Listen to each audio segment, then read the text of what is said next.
guys, welcome back again. Today we are going to discuss about blood groups. अब देखो blood groups हम कैसे decide करते हैं।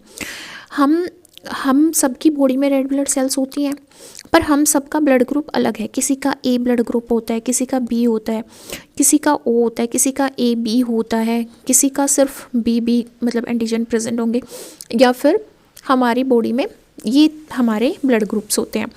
तो अब इन ब्लड ग्रुप्स में कैसे हमारे डिसाइड होता है कि भाई कौन सा ब्लड ग्रुप है। अब हर किसी के अंदर रेड ब्लड सेल्स हैं। अब किसी की रेड ब्लड सेल्स के ऊपर ए एंटीजन प्रेजेंट होगा, किसी की रेड ब्लड सेल्स के ऊपर बी एंटीजन प्रेजेंट होगा, किसी की रेड ब्लड सेल्स के ऊपर ए बी एंटीजन प्रेजेंट होगा, किसी की रेड ब्लड सेल्स के ऊपर ओ एंटीजन प्रेजेंट होगा। तो ये अलग अलग एंटीजन प्रेजेंट होने की वजह से अलग अलग ब्लड ग्रुप प्रेजेंट होते हैं अलग अलग इंडिविजुअल्स के अंदर। अब ये एंटीजन है क्या? These are simply proteins. अब ये जो प्रोटीन है, ये जब किसी ऐसे इंडिविजुअल के अंदर जाते हैं जहाँ पे वो पर्टिकुलर एंटीजन प्रेजेंट नहीं है। फॉर एग्जांपल, ये एक इंडिविजुअल 1 है और ये है इंडिविजुअल 2, ठीक है। अब इसका जो ब्लड ग्रुप है वो है ए और इसका ब्लड ग्रुप है बी। तो जब ए ब्लड ग्रुप को मैं बी वाले इंडिविजुअल में ट्रांसफ्यूज़ करती हूँ, तो जो बी ब्लड ग्रुप वाली रेड ब्लड सेल्स हैं उनकी बॉडी के ऊपर कौन सा एंटीजन है? बी एंटीजन है। और ये बी एंटीजन कंसिस्टिंग जो रेड ब्लड सेल्स हैं, ये कौन सी एंटीबॉडी प्रोड्यूस करेंगी? एंटीबॉडी अगेंस्ट ए, एंटीबॉडी ए प्रोड्यूस करेंगी। मतलब ये बी एंटीजन होने की वजह से एंटीबॉडी ए प्रोड्यूस कर रही है ए ब्लड ग्रुप के अगेंस्ट। पर जैसे ही ए ब्लड ग्रुप हमारी बॉडी में ट्रांसफ्यूज होगा ऐसे इंडिविजुअल्स की बॉडी में जिसका ब्लड ग्रुप क्या था? बी, तो वो इस रेड ब्लड सेल्स के ऊपर प्रेजेंट ए एंटीजन को क्या मानेगा? एक फॉरेन बॉडी मानेगा, फॉरेन बॉडी मानेगा और एक थ्रेट की तरह देखेगा, ठीक है। और इसके अगेंस्ट एंटीबॉडी ए रिलीज करेगा, जिसकी वजह से क्लम्पिंग हो जाएगी, एग्लूटिनेशंस हो जाएगा, हेमोलाइटिक कंडीशंस आ जाएंगी और ये सारी की सारी रेड ब्लड सेल किल कर दी जाएंगी और ये जो ब्लड ट्रांसफ्यूजन है ये फेल हो जाएगा, ठीक है। तो ये एंटीजन डिसाइड करते हैं कि किसी इंडिविजुअल्स का क्या होगा ब्लड ग्रुप। ये एंटीजन प्रोटीन्स भी हो सकते हैं, पेप्टाइड्स भी हो सकते हैं और कार्बोहाइड्रेट्स भी हो सकते हैं। 2 एंटीजन प्रेजेंट होते हैं ह्यूमन रेड ब्लड सेल्स के ऊपर, जिनको हम कार्बोहाइड्रेट एंटीजन बोलते हैं। कौन कौन से एंटीजन होते हैं? एंटीजन ए होता है और एंटीजन बी होता है। एंटीजन ए होता है और एंटीजन बी होता है, ठीक है। देखो, जो हमारा एंटीजन ए है या फिर हम बोले एंटीजन बी है, उनके बीच में एक हमारा कोर एंटीजन होता है, कोर स्ट्रक्चर होता है। क्या होता है? कोर स्ट्रक्चर, जिसको क्या बोलते हैं? एच एंटीजन बोलते हैं। क्या बोलते हैं? H antigen. ये जो इतनी चेन है और ये, ठीक है, दोनों क्या है? एच एंटीजन है। एच एंटीजन है, कोर स्ट्रक्चर है, कोर स्ट्रक्चर फॉर्म कर रहे हैं। ये जो है ए एंटीजन के लिए है, ये ए एंटीजन के लिए है और ये बी एंटीजन के लिए है, ठीक है। बी एंटीजन के लिए है। ये मोलिकुलर स्ट्रक्चर है।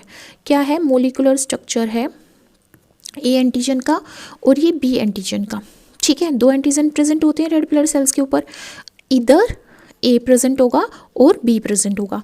तो ए एंटीजन के लिए मोलिकुलर स्ट्रक्चर ये होता है और बी एंटीजन के लिए ये होता है। अब यहाँ पे डिफरेंस क्या है? डिफरेंस है एन एसिटाइल गैलेक्टोजामाइन का और गैलेक्टोज का। ये साइड चेन में प्रेजेंट है, साइड चेन में या फिर टर्मिनल एंड पे, बिल्कुल एंड पॉइंट पे, टर्मिनल एंड पे प्रेजेंट है।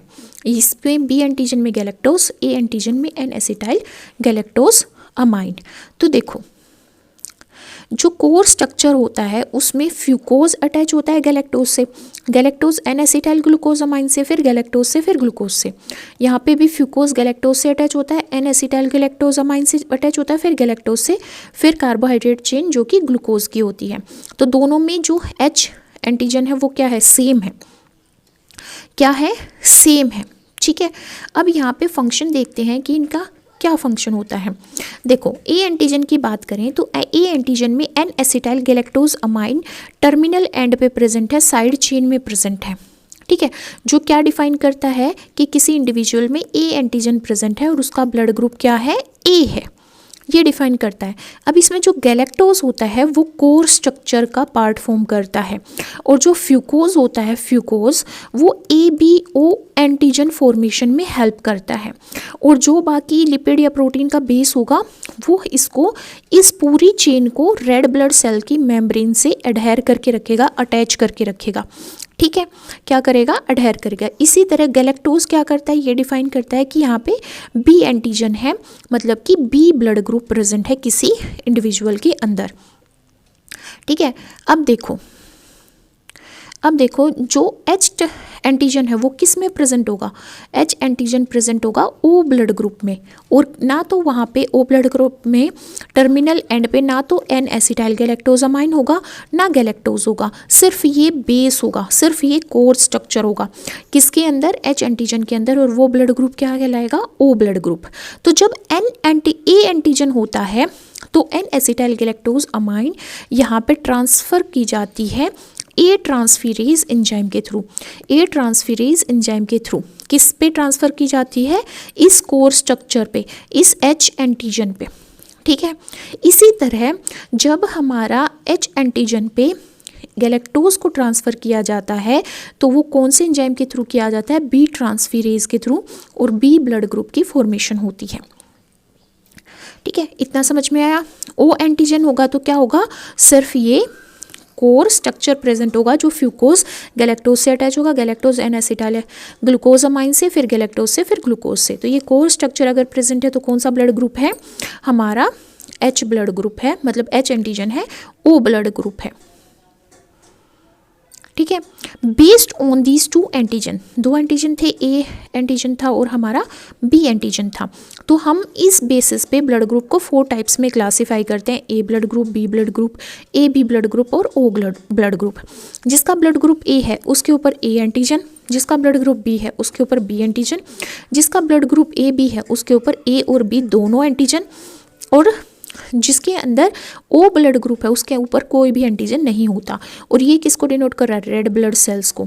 ये रेड ब्लड सेल्स के ऊपर प्रेजेंट है ये सारे एंटीजन्स। अब जो एंटीबॉडीज़ हैं वो कहाँ पे पाई जाती हैं, ब्लड प्लाज्मा के अंदर पाई जाती हैं। जो ग्लोबुलिन हैं, 3 तरह के ग्लोबुलिन हमने स्टडी किए। ग्लोबुलिन्स हैं उसमें इम्यूनोग्लोबिन की फॉर्मेशन होती है जो एंटीबॉडीज़ बनाती हैं, जो हमारी बी लिम्फोसाइट्स में प्लाज्मा सेल्स रिलीज़ करती हैं। ठीक है, तो ये एंटीबॉडीज़ इम्यूनोग्लोबिन रिकॉग्नाइज करते हैं फॉरेस्ट सब्सटेंस को।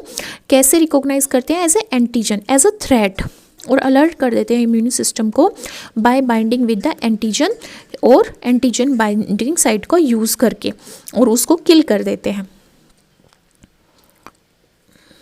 अब मेजर ब्लड ग्रुप की बात करें तो 2 ब्लड ग्रुप सिस्टम पाए जाते हैं ह्यूमन बींग्स में। एक होता है ABO ब्लड ग्रुप सिस्टम, दूसरा होता है RH ब्लड ग्रुप सिस्टम, जिसको रेसस ब्लड ग्रुप सिस्टम भी बोला जाता है। रेसस क्यों बोला जाता है, क्योंकि ये रेसस मंकी में सबसे पहले डिस्कवर किए गए थे। तो 2 ब्लड ग्रुप सिस्टम पाए जाते हैं ह्यूमन बींग्स में, एक होता है ABO ब्लड ग्रुप सिस्टम, दूसरा होता है रेसस और RH ब्लड ग्रुप सिस्टम।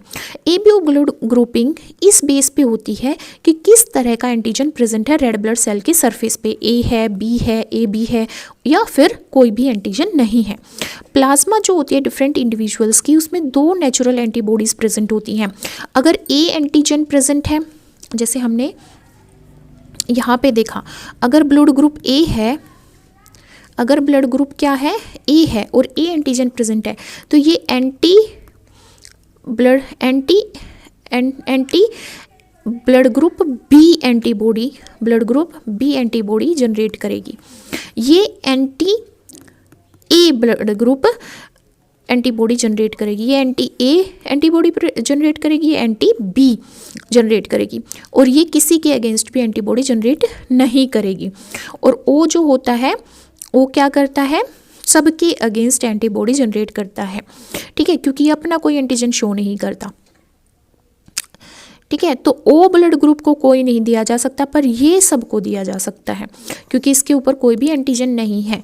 तो अगर मैं ओ ब्लड ग्रुप को ए ब्लड ग्रुप वाले पेशेंट में डालूंगी तो इनकी रेड ब्लड सेल्स पे कोई भी एंटीजन नहीं है, तो ए एंटीजन कंसिस्टिंग सेल्स इसको आइडेंटिफाई नहीं कर पाएंगी और वो सोचेंगी कि ये मेरी बॉडी की सेल्स है। तो मैं ओ ब्लड ग्रुप को ए ब्लड ग्रुप में भी ट्रांसफ्यूज कर सकती हूँ, बी में भी कर सकती हूँ और ए बी में भी कर सकती हूँ।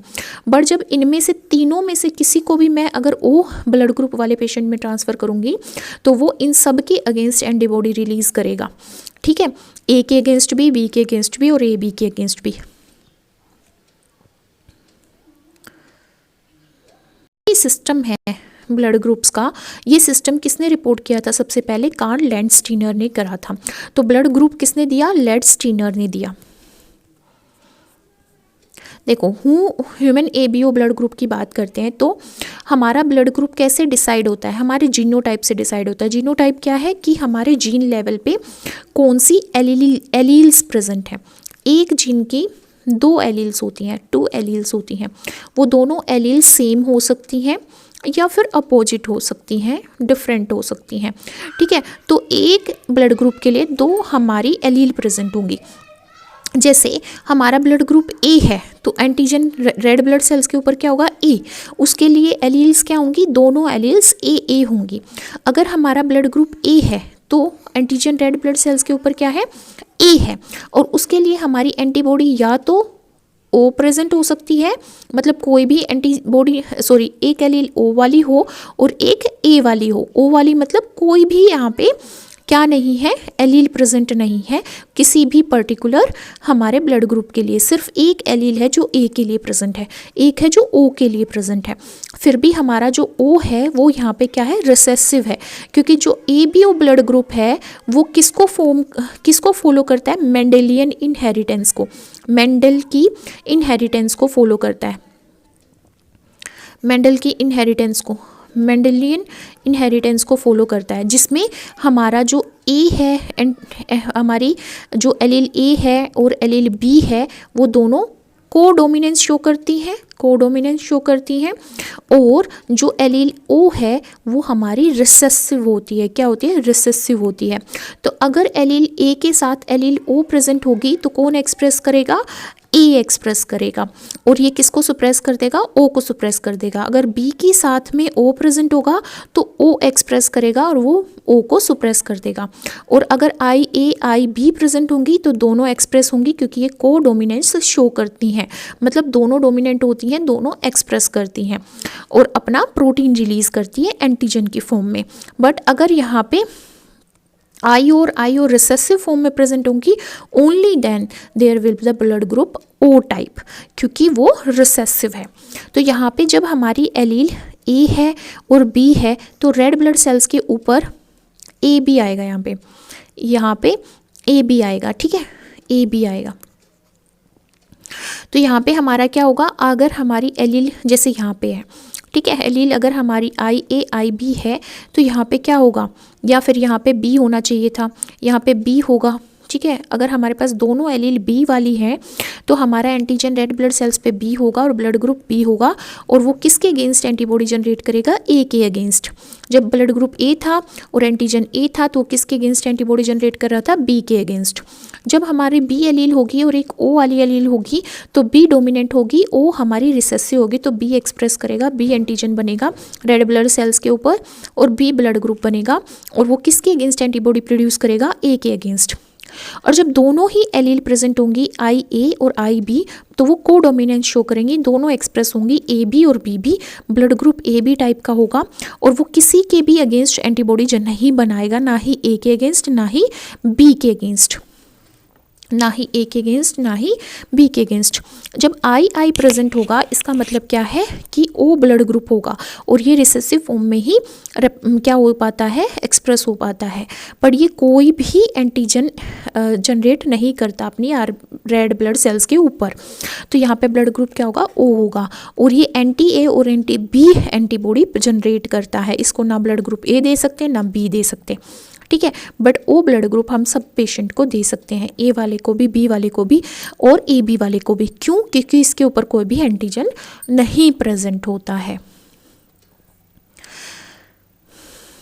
तो यहाँ पे हमने क्या देखा कि डिफरेंट जीनोटाइप्स प्रेजेंट है, जीन लेवल पे डिफरेंट एलील्स पॉसिबल हैं डिप्लॉयड ऑर्गेनिजम्स के अंदर। डिप्लॉयड क्या, जिसमें 2 सेट ऑफ क्रोमोसोम्स होते हैं, जैसे हमारे अंदर 46 क्रोमोसोम्स होते हैं, मतलब कि 23 पेयर्स होते हैं, तो हम डिप्लॉयड ऑर्गेनिज्म हैं। ठीक है, तो यहाँ पे जो हमारी एक एलील नहीं होती, 2 एलील होती है किसी भी पर्टिकुलर जीन के लिए। If n is the number of allele of a gene, किसी भी जीन की अगर n हमारा क्या है, नंबर ऑफ एलील्स है, then the number of different genotype possible is n and n+1 divide by 2। कितना होगा, n+1 डिवाइड बाई 2। ये फॉर्मूला होता है ये निकालने के लिए कि कितने पॉसिबल जीनोटाइप यहाँ पे बन सकते हैं। यहाँ पे देखो हमारे ABO ब्लड ग्रुप में कौन कौन सी एलील हमारे पास होती है। एलील IA होती है हमारे पास, IB होती है हमारे पास, और IO होती है। 3 तरह की एलील है। तो n का नंबर यहाँ पे क्या होगा, एलील्स ऑफ ए जीन, तो यहाँ पे नंबर कितना हुआ, 3 हुआ। तो इस फॉर्मूले में प्लेस करेंगे 3+1 डिवाइड बाई 2, तो यहाँ पे कितना आ गया, 4 3 जा 12 डिवाइड बाई 2, तो कितना है 6। तो कितने जीनोटाइप बन सकते हैं, 6 तरह के जीनोटाइप बन सकते हैं। देखिए कैसे, IA बन सकता है, IB बन सकता है, ठीक है, IO बन सकता है, IO बन सकता है, ठीक है, IB बन सकता है, B बन सकता है, और IO बन सकता है। अब इनको काउंट करो, यही पॉसिबल जीनोटाइप होते हैं, तो इनको काउंट करेंगे तो 1 2 3 4 5 6, कितने जीनोटाइप हैं, 6। तो 6 जीनोटाइप होंगे। तो ये फॉर्मूला होता है कैलकुलेट करने का। अगर हमें पता हो कौन कौन सी एलील्स हैं एक जीन की, तो हम कैलकुलेट कर सकते हैं कि उसमें कितने जीनोटाइप बनेंगे। ठीक है, हम कैसे प्रिडिक्ट कर सकते हैं एक चाइल्ड का ब्लड ग्रुप। सिंस हमें पता है there are 4 different maternal blood groups, 4 different paternal blood groups, 4 different maternal मतलब माँ के होते हैं और 4 फादर के होते हैं। ठीक है, तो 16 डिफरेंट कॉम्बिनेशंस हो सकते हैं किसी भी चाइल्ड के। देखो इस पुनेट स्क्वायर से हम निकालेंगे। यहाँ पे अगर हमारे पास इस तरह का स्क्वायर है तो हमें पता है या तो A हो सकता है या B भी हो सकता है या A भी हो सकता है या O हो सकता है या AO या BO। 6 कॉम्बिनेशन यहाँ पे है और 6 कॉम्बिनेशन यहाँ पे है। ठीक है, 6 जीनोटाइप यहाँ पे है और 6 जीनोटाइप यहाँ पे है। तो पुनेट स्क्वायर से हम निकालें तो A को अगर मैं A से करूँगी तो क्या आएगा, A को B से करूँगी A तो A भी आएगा, A को A से करूँगी तो AA। ठीक है, अब यहाँ पे AA आना है और A भी आना है, तो यहाँ पे क्या आएगा, AB, और A को O से करूँगी तो AO आएगा, A को A से करूँगी तो AC, A को O से करूँगी तो AO, A को B से करूँगी तो AB, A को O से करूँगी तो AO। इस तरह से हमारे ये क्या बन जाते हैं, 16 कॉम्बिनेशंस हमारे यहाँ पे निकल के आते हैं। ठीक है, तो हमारे यहाँ पे बहुत सारे कॉम्बिनेशंस निकल के आते हैं, 16 क्यों। तो हम पता लगा सकते हैं कि अगर हमारा, देखो अगर हमारे पास फादर का ब्लड ग्रुप है B, जिसके अंदर एक एलील है B की और एक एलील है O की, इस कॉम्बिनेशन को लेके चले, और मदर का ब्लड ग्रुप है O, तो क्या कॉम्बिनेशन आएगा हमारे पास, तो हमारा BO ब्लड ग्रुप बनेगा या O बनेगा। तो उसके बच्चों में क्या हो सकता है, तो ब्लड ग्रुप B आ सकता है, ब्लड ग्रुप O आ सकता है। ठीक है, ऐसे ही अगर फादर जो है O ब्लड ग्रुप टाइप है और मदर का AB ब्लड ग्रुप टाइप है, तो क्या बनेगा, या तो कॉम्बिनेशन क्या बनेगा यहाँ पे, या तो AO बनेगा मतलब A ब्लड ग्रुप आएगा या B ब्लड ग्रुप आएगा। ऐसा क्यों, क्योंकि जो A है और B है वो डोमिनेंट होते हैं O के ऊपर, तो दोनों एक्सप्रेस कर जाएंगे, क्योंकि एक एलील फादर की आती है, एक मदर की आती है। ठीक है, मैं आपको क्रॉस करके दिखाती हूँ। यहाँ पे देखो इस तरह से होता है कि अगर यहाँ पे AB है और यहाँ पे BO है, सोचो ये फादर का है ये मदर का है, फादर का जो है वो जीनोटाइप है AB और मदर का जीनोटाइप है BO। ठीक है, तो ये कौन सी एलील्स देगा, A या फिर B, ये कौन सा गैमेट देगा, B या फिर O। ठीक है, तो ये A या तो इस B से क्या कर सकती है, क्रॉस करवा सकती है, AB ब्लड ग्रुप बन सकता है, या फिर AO ब्लड ग्रुप बन सकता है, या फिर BB ब्लड ग्रुप बन सकता है, या फिर BO ब्लड मतलब एलील्स आ सकती हैं। तो AB के केस में AB ब्लड ग्रुप, AO के केस में A ब्लड ग्रुप, BB के केस में B ब्लड ग्रुप, BO के केस में बी ब्लड ग्रुप। ओ कहीं पे भी नहीं आएगा क्योंकि ओ रिसेसिव होता है। ओ सिर्फ रिसेसिव कंडीशन में ही क्या करता है, एक्सप्रेस करता है। तो इस तरह से हम चाइल्ड का जो हमारा ब्लड ग्रुप टाइप है वो हम पता लगा सकते हैं। Compatibility of A B O blood group during transfusion. जब भी हम ब्लड ट्रांसफ्यूज़न करते हैं, ब्लड डोनेट करते हैं, तो हमें क्या करना पड़ता है, ब्लड ग्रुप को देखना पड़ता है कि वो इसके कंपैटिबल है या नहीं। कंपैटिबिलिटी टेस्ट करते हैं हम। क्यों करते हैं? क्योंकि अदरवाइज वहाँ पे इम्यून रिएक्शंस होंगी। Before transfusion the blood of the donor needs to be carefully matched with the blood group of recipient. जो रिसीव कर रहा है उसके साथ मैच करना पड़ेगा डोनर का ब्लड ग्रुप। इसको बोलते हैं ब्लड कंपैटिबिलिटी टेस्ट। अगर इंडिविजुअल का ब्लड ग्रुप ओ है तो वो एक यूनिवर्सल डोनर है। वो ए ब्लड ग्रुप वाले को भी दे सकता है, बी को भी, और ओ वाले को भी दे सकता है, और ए बी वाले को भी दे सकता है। ठीक है, बट अगर वहाँ ए ब्लड ग्रुप है या बी ब्लड ग्रुप है तो हमें देखना पड़ेगा। और ए बी जो ब्लड ग्रुप वाला है वो यूनिवर्सल रेसिपिएंट होता है। ठीक है, वो किसी भी ब्लड ग्रुप को रिसीव कर सकता है, ए को भी, बी को भी, ए बी को भी, और ओ को भी। ठीक है, अब देखते हैं रेसिपिएंट का ब्लड ग्रुप और डोनर का ब्लड ग्रुप। अगर ओ ब्लड ग्रुप है रेसिपिएंट का और डोनर का भी ओ है तो हम ट्रांसफ्यूजन कर सकते हैं। अगर रेसिपिएंट का ओ है और डोनर ए है तो नहीं कर सकते, क्योंकि ए क्या है, ए एंटीजन कंसिस्ट करता है जिसके अगेंस्ट ओ एंटीबॉडी प्रोड्यूस करेंगे। बी भी बी एंटीजन कंसिस्ट करता है जिसके अगेंस्ट ओ एंटीबॉडी प्रोड्यूस करेगा। ए बी वाला जो ब्लड ग्रुप है उसकी रेड ब्लड सेल्स पे क्या होते हैं, ए एंटीजन भी प्रेजेंट होते हैं और बी एंटीजन भी प्रेजेंट होते हैं जिसके अगेंस्ट ओ एंटीबॉडी प्रोड्यूस करेगा। ए अगर रेसिपिएंट है ओ दिया जा सकता है, ए के केस में ए दिया जा सकता है, बी नहीं दिया जा सकता क्योंकि बी एंटीजन के अगेंस्ट ए एंटीबॉडी प्रोड्यूस करेगा और ए बी के अगेंस्ट भी ए एंटीबॉडी प्रोड्यूस करेगा क्योंकि इसमें बी एंटीजन भी प्रेजेंट है। सेम बी के केस में हम ओ को दे सकते हैं क्योंकि इसके ऊपर कोई एंटीजन नहीं होता। ए को नहीं दे सकते क्योंकि ए एंटीजन के अगेंस्ट बी एंटीबॉडी प्रोड्यूस करेगा। बी दे सकते हैं क्योंकि बी और बी सेम है। ए बी नहीं दे सकते क्योंकि इसके अंदर ए एंटीजन है जिसके अगेंस्ट बी एंटीबॉडी प्रोड्यूस करेगा। ए बी के केस में ओ भी दे सकते हैं, ए भी दे सकते हैं, बी भी दे सकते हैं और ए बी भी दे सकते हैं। ऐसा क्यों? क्योंकि ओ के ऊपर कोई एंटीजन नहीं है और ए एंटीजन के अगेंस्ट ए एंटीबॉडी प्रोड्यूस नहीं होंगी क्योंकि यहाँ पे ए ऑलरेडी प्रेजेंट है। बी के अगेंस्ट भी एंटीबॉडी प्रोड्यूस नहीं होंगी क्योंकि यहाँ पे बी प्रेजेंट है और ए बी तो है ही, ए बी सेम हो गए।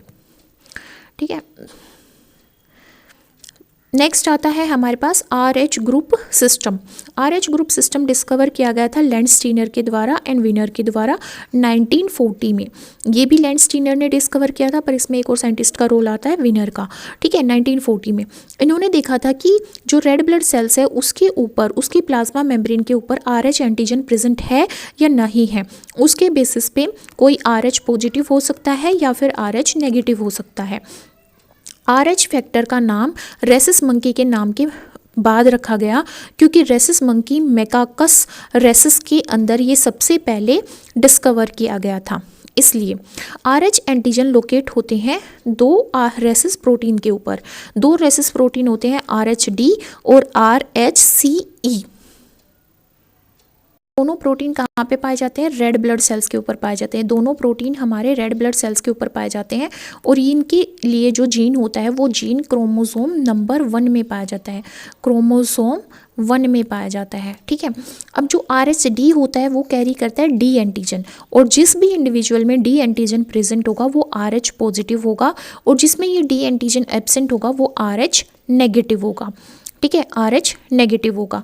तो ये दोनों ही जीन इनकोड किए जाते हैं पॉलीमॉर्फिक जीन के थ्रू, जिसमें कौन सा जीन होता है? RHD और RHCE। दोनों रेड ब्लड सेल्स पे एक्सप्रेस होते हैं। इनके लिए इन जीन की लोकेशन कहाँ पे होती है? क्रोमोसोम 1 में होती है। ठीक है, जो RHCE होता है, जो क्या होता है? RHCE होता है वो इनकोड करता है हमारा C जीन को। ठीक है, स्मॉल सी को, कैपिटल सी को, ई को, कैपिटल ई को और स्मॉल ई को, ये अलग अलग जीन देता है। ठीक है, अलग अलग मतलब जीन नहीं, एंटीजन देता है। तो वेरियस कॉम्बिनेशन में पाया जाता है।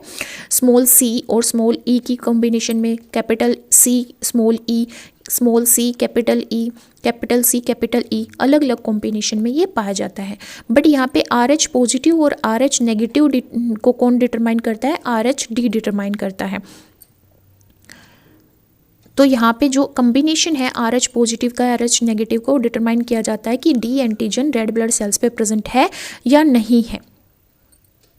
कुछ इंडिविजुअल्स होते हैं जिनका blood group RH negative type का होता है, जिनकी रेड ब्लड सेल्स के ऊपर जो हमारा D एंटीजन है वो एब्सेंट होता है, तो इनको हम RH पॉजिटिव वाला ब्लड ग्रुप नहीं दे सकते, क्योंकि जो RH नेगेटिव है वो RH पॉजिटिव के अगेंस्ट एंटीबॉडी प्रोड्यूस करेगा, एंटी D एंटीबॉडीज प्रोड्यूस करेगा और उनकी रेड ब्लड सेल्स को क्या करेगा, ये अटैक करेगा, जिसकी वजह से हीमोलाइटिक रिएक्शंस हो सकती हैं। क्या हो सकती है? हेमोलाइटिक। हेमोलाइटिक का मतलब है रेड ब्लड सेल्स का डिग्रेडेशन हो सकता है यहाँ पे मेजर स्केल पे। अब यहाँ पे हम स्टडी करते हैं एक केस, एक एनीमिक कंडीशन जिसको हम एरिथ्रोब्लास्टोसिस बोलते हैं, एरिथ्रोब्लास्टोसिस फेटालिस। ये एक न्यू बोर्न जो बेबीज़ होते हैं उनके अंदर हेमोलाइटिक डिजीज़ होती है, जिसकी वजह से उनकी red blood cells major scale पे डिग्रेड हो जाती हैं। ये तब स्टार्ट होता है जब RH नेगेटिव जो मदर हैं उनके वोम में एक ऐसा बेबी हो जिसका blood group RH positive type है, क्योंकि उनका फादर RH पॉजिटिव रहा होगा।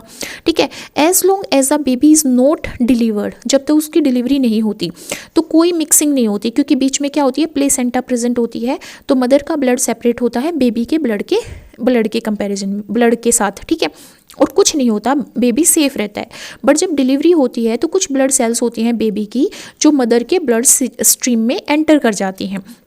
तो जो मदर का ब्लड है वो नेगेटिव है पर बेबी का पॉजिटिव है, तो जो मदर की बॉडी है वो anti D antigen antibodies generate करती हैं। ठीक है, जो एंटीजन D एंटीबॉडीज़ जनरेट करती हैं, तो जब नेक्स्ट प्रेगनेंसी होगी और मदर की जो एंटीबॉडीज़ हैं वो अटैक करने लग जाएंगी फीटल की रेड ब्लड सेल्स में, अगर उस फीटल का ब्लड ग्रुप RH पॉजिटिव होगा तब। अगर RH नेगेटिव होगा तो कोई इश्यू नहीं होगा, बट अगर RH पॉजिटिव होगा, जो कि होना ही है क्योंकि RH पॉजिटिव डोमिनेंट होता है, ठीक है, तो उसकी बॉडी में क्या होंगे, इश्यूज होने लग जाएंगे, तो बेबी क्या होगा, एनीमिक होगा या उसको जॉन्डिस हो जाएगा और समटाइम्स वो डेड भी हो सकता है, फिटस क्या हो सकता है, उसकी डेथ भी हो सकती है।